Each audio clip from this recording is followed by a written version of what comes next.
Hello viewers, আসসালামু আলাইকুম। আপনারা দেখছেন ইংলিশ কেয়ার সেন্টার, সাথে আছি আমি ইব্রাহিম ফেলের। আজকের টিটিটির মাধ্যমে আমরা এসএসসি ভোকেশনাল বা দাখিল ভোকেশনাল পরীক্ষার রাইট ফর্মস অফ ভার্ব কিভাবে করবেন রুল সহ বিস্তারিত আলোচনা করব। আজকে আমরা এই রাইট ফর্মস অফ ভার্বের সিরিজ ভিডিও পঞ্চম ভিডিওতে আপনাদেরকে ওয়েলকাম করছি। চলুন শুরু করা যাক। তো এখানে কিছু প্রশ্ন দেওয়া থাকবে, সেখানে লাইনগুলোর মধ্যে আপনাকে অবশ্যই যে ভার্বটা ব্র্যাকেটে দেওয়া আছে সেগুলো সঠিক করে লিখতে হবে। তো ভার্বের সঠিক ফর্মটা লেখাই হচ্ছে রাইট ফর্মস অফ ভার্বের কাজ। চলুন আমরা ক্রমান্বয়ে কাজগুলো করছি। Kindness, abstract noun.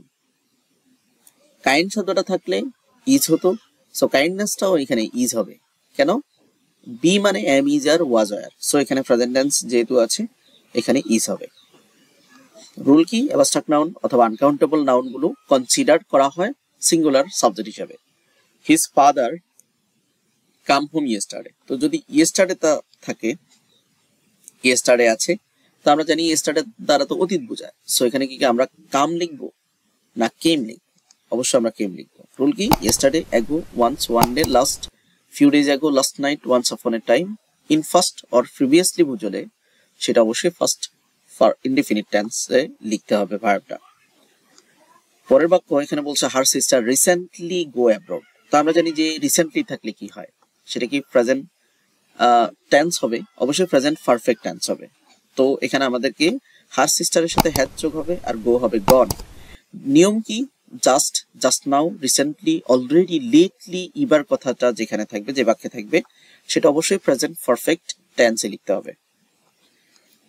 তারপরে এখানে বলছে আইস ফ্লোট অন ওয়াটার, তো আইস যেহেতু আনকাউন্টেবল নাউন, এই রুলটা আমরা আগেও শিখেছি যে এখানে থার্ড পারসন এবং সিঙ্গুলার, সেক্ষেত্রে এস অথবা ইএস হবে। তাহলে আইস এটা থার্ড পারসন আবার সিঙ্গুলার, এবং এটা ম্যাটেরিয়াল নাউন আনকাউন্টেবল, সেক্ষেত্রে এটা সিঙ্গুলার, এখানে এস বা ইএস যোগ হবে। পরবর্তীতে এখানে আছে he work in a company at present, at present যখন থাকবে সেটা কোন টেন্সে লিখবেন? অবশ্যই প্রেজেন্ট কন্টিনিউয়াস টেন্সে লিখবেন, ইজ ওয়ার্কিং। সো এটা রুল কি? Now, at this moment, at this time, at present, still, এগুলো যদি থাকে প্রেজেন্ট কন্টিনিউয়াস টেন্সে লিখতে হয় ভার্বগুলোকে। সর্বোপরি এখানে বলছে I am fond of watch movie, আমরা জানি যে যত প্রিপোজিশন আছে, প্রিপোজিশনের পরে যখন আমরা কোনো ভার্ব লিখবো সেটা অবশ্যই কন্টিনিউয়াস টেন্স করতে হবে, মানে আইএনজি যোগ করতে হবে। সো এখানে ওয়াচ হবে ওয়াচিং। রুল হচ্ছে যত প্রিপোজিশন আছে তারপরে যে ভার্বটা আসবে সেটা আইএনজি যোগ হবে। আশা করি বুঝতে পেরেছেন। পরবর্তীতে চেঞ্জিং স্পিচ ন্যারেশনেরও সিরিজ ভিডিও থাকবে, সেগুলো দেখার আমন্ত্রণ জানিয়ে আজকের মতো এখানে শেষ করছি। আল্লাহ।